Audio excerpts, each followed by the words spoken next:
Selamat datang kembali di kelas pelayanan anak. Sekarang, hari ini kita akan membahas tentang perkembangan anak holistik.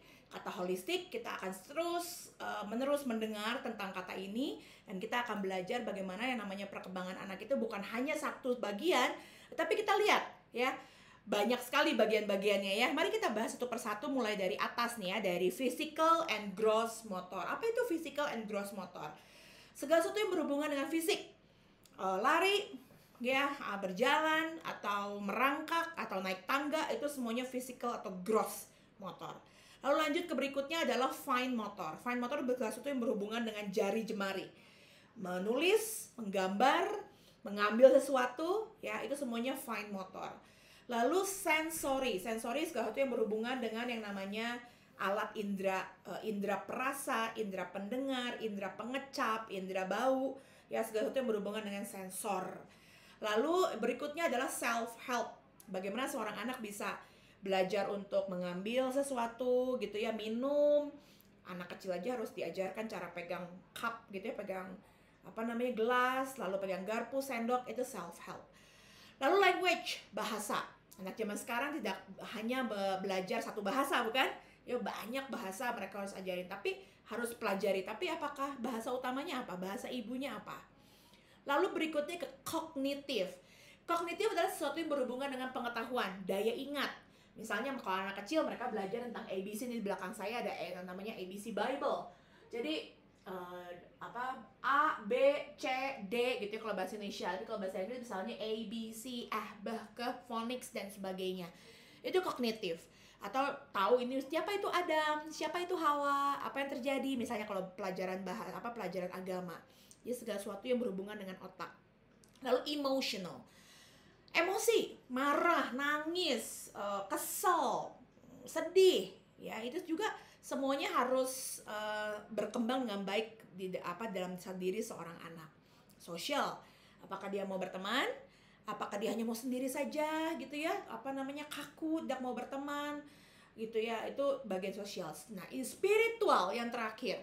Sangat jarang dimasukkan, tetapi sekarang ini para psikolog gitu ya dan ahli-ahli dari psikologi memasukkannya karena ternyata sangat besar dampaknya terhadap perkembangan seorang anak, spiritualitas gitu ya, keagamaan, kepercayaan. Nah, ini sebutnya satu bagian penuh nih yang saya sudah jelaskan sebelum itu disebut sebagai perkembangan holistik. Penuh, utuh. Nah, nanti dia akan berlanjut dengan satu perkembangan yang namanya juga akan mengacu kepada holistic education.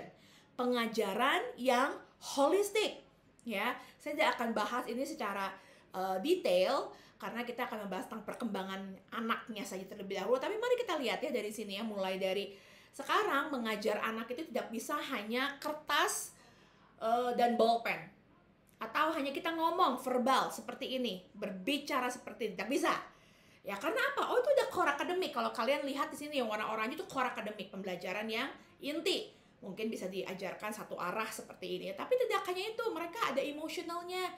Bagaimana mereka membangun emosi, bagaimana mereka menghadapi konflik, bagaimana mereka bisa sehat, bagaimana mereka membantu orang lain. Jadi pembelajaran anak-anak masa kini itu holistik, tidak terpisah-pisah, terpecah-pecah. Tapi hari ini khususnya untuk pelayanan anak ya, mari kita lihat dari yang sebelumnya bentuknya, dari yang sebelumnya bentuknya seperti ini.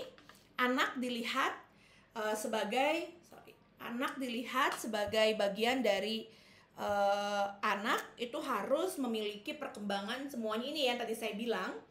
Nah, jadi anak tuh adalah objek. Oke, kalau kita lihat di sini anak itu adalah objek karena ini tengah-tengah dan semuanya melingkari dan semuanya ke arah anak. Dan spiritualitas ada di dalam, ada di luar. Oke, sekali lagi teman-teman, kalian lihat di luar anak itu ada kognitif, motorik kasar, motorik halus, sosial, emosional, bahasa, spiritualitas ada di luar. Dan anak di tengah sebagai objek. Nah, hari ini saya mau membuka satu pemikiran baru kepada teman-teman bahwa spiritualitas itu adalah core-nya, intinya. ya. Jadi yang diajarkan kepada anak-anak itu betul kognitif, motorik dan sebagainya, tapi mari kita lihat hari ini bagian dari spiritualitas itu adalah di dalamnya, di core-nya.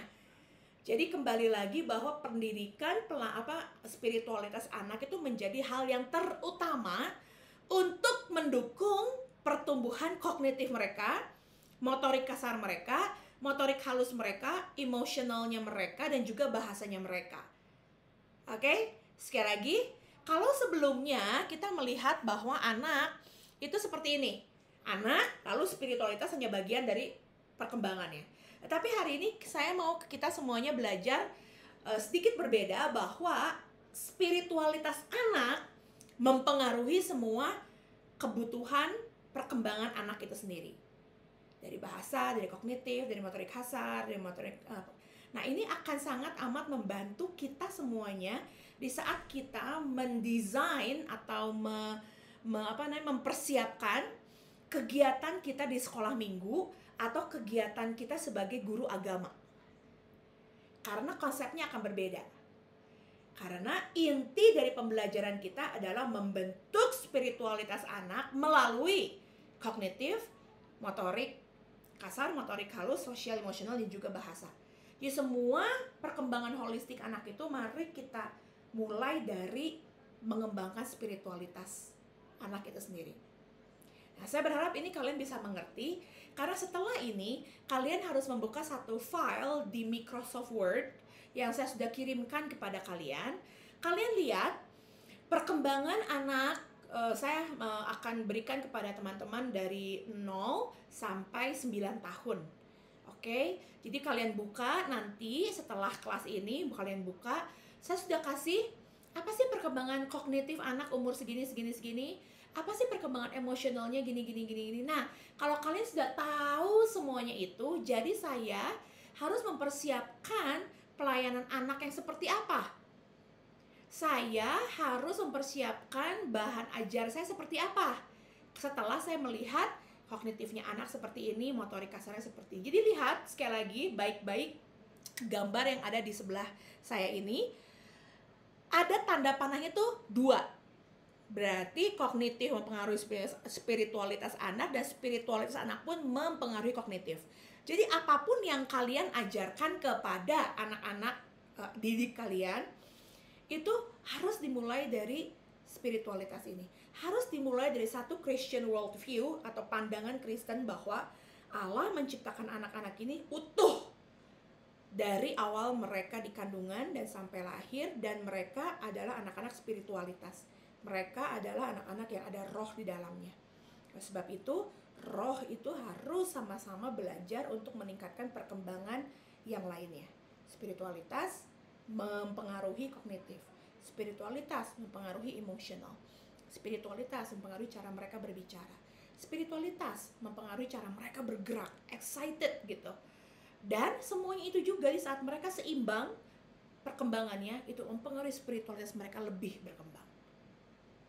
Oke, setelah saya selesai presentasi saya ini, kalian buka file dari Microsoft Word-nya, dibaca baik-baik, lalu ada di ujung kanannya kalian tulis kegiatan-kegiatan apa saja yang bisa dilakukan bersama dengan anak-anak di umur itu.